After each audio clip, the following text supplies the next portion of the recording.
Hello guys, మనకి England సిరీస్కి సంబంధించి 18 మెంబర్స్తో ఇండియా స్క్వాడ్ని అనౌన్స్ చేశారు కదా. మరి ఈ స్క్వాడ్ని అసలు ఎలా సెలెక్ట్ చేశారో అనేది కూడా ఇప్పటికి కూడా అర్థం కాని సిచ్యువేషన్ ఉంది. ఎందుకంటే ఇక్కడ ఒకటే పాయింట్, శ్రేయస్ అయ్యర్ని ఎందుకు సెలెక్ట్ చేయలేదు? మరి శ్రేయస్ అయ్యర్ ఏమన్నా సరే ఇండియా టీం తరఫున మంచి పర్ఫార్మెన్స్ ఇవ్వలేదా అంటే, అటువైపు డొమెస్టిక్ సీజన్ నుంచి చూసుకోండి మీరు. డొమెస్టిక్ సీజన్లో మంచి పర్ఫార్మెన్స్ ఇచ్చాడు. దాని తర్వాత ఐపీఎల్లోకి వచ్చేసరికి ఎక్సలెంట్ పర్ఫార్మెన్స్ ఉంది. కెప్టెన్గా కూడా ప్రూవ్ చేసుకున్నాడు. మరి ఇండియా టీం తరఫున ఓడిఎల్స్లో చూసుకుంటే మరి వరల్డ్ కప్ 2023 వరల్డ్ కప్ అప్పుడు, దాని తర్వాత ఛాంపియన్స్ ట్రోఫీలో చూసుకున్నా సరే మంచిగానే పర్ఫార్మెన్స్ ఇచ్చాడు. మరి ఇంత చేసిన అన్ని ఫార్మాట్లో ఇంత చేసిన ప్లేయర్ని ఇప్పుడు ఎందుకు తీసుకోలేదు? మరి అతని ప్లేస్లో మిగతా ప్లేయర్స్ని తీసుకున్నారు. సాయి సుదర్శన్ని తీసుకున్నారు. సాయి సుదర్శన్ని ఎందుకు తీసుకున్నారు? ఐపీఎల్లో మంచిగా పర్ఫార్మెన్స్ ఇచ్చాడు అని చెప్పేసి. ఇదే ఐపీఎల్లో మరి శ్రేయస్ అయ్యర్ పర్ఫార్మెన్స్ ఇవ్వలేదా? టాప్ 10లోనే ఉన్నాడు బ్యాట్స్మెన్ లిస్ట్లో. మరి అక్కడ సాయి సుదర్శన్ తీసుకున్నప్పుడు ఇటువైపు శ్రేయస్ అయ్యర్ని కూడా తీసుకోవాలి కదా. సరే, ఐపీఎల్లో పక్కన పెడదాం. దాని తర్వాత రంజీ ట్రోఫీలో తీసుకోండి. రంజీ ట్రోఫీలో కరుణ్ నాయర్ మంచిగా పర్ఫార్మెన్స్ ఇచ్చాడు, అందుకని తీసుకున్నారు.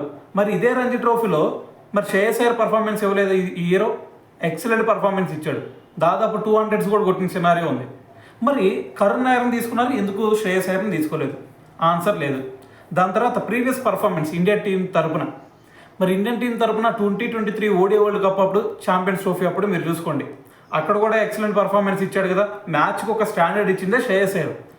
మరి అక్కడ పర్ఫార్మెన్స్ ఇచ్చినప్పుడు మరి ఇక్కడ ఎందుకు తీసుకోలేదు అంటే, 3 చోట్ల పర్ఫార్మెన్స్ మంచిగానే ఇచ్చాడు. 3 చోట్ల నుంచి వేరే వేరే ప్లేయర్స్ని తీసుకున్నారు, కానీ శ్రేయస్ అయ్యర్ ఆల్రౌండ్ పర్ఫార్మెన్స్ ఇచ్చినా కూడా శ్రేయస్ అయ్యర్ని తీసుకోలేదు. దీనికి కారణం ఏంది అని చెప్పేసి గౌతమ్ గంభీర్ని అడిగితే ఒకే ఒక స్టేట్మెంట్ ఇచ్చాడు, నేను సెలెక్టర్ని కాదు కదా, నన్ను ఎందుకు అడుగుతున్నారు అని చెప్పేసి.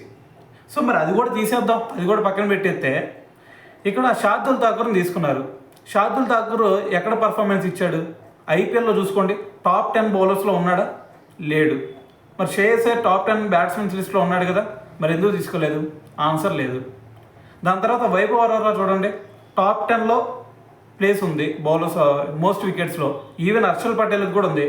మరి వీళ్ళిద్దరిని ఎందుకు తీసుకోలేదు? షార్దుల్ ఠాకూర్ని ఎందుకు తీసుకున్నారు? No answer. Experience matter అంటావేమో.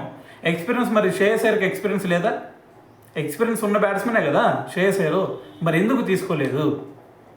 ఎక్కడ కూడా ఆన్సర్ లేదు. అంటే అన్ని విధాలుగా రంజీ ట్రోఫీలో మంచి పర్ఫార్మెన్స్ ఇచ్చినా వేరే ప్లేయర్ని తీసుకున్నారు, ఐపీఎల్లో మంచి పర్ఫార్మెన్స్ ఇచ్చినా వేరే ప్లేయర్ని తీసుకున్నారు, ఎక్స్పీరియన్స్ పరంగా ఎక్స్పీరియన్స్ ఉన్నా కూడా వేరే ఎక్స్పీరియన్స్ ప్లేయర్ని తీసుకున్నారు. శ్రేయస్ అయ్యర్ని మాత్రం తీసుకోలేదు. కారణం ఏమై ఉంటుంది అంటారు? సో దీనికి గనక మీ దగ్గర ఆన్సర్ ఉంటే కింద కామెంట్ చేయండి.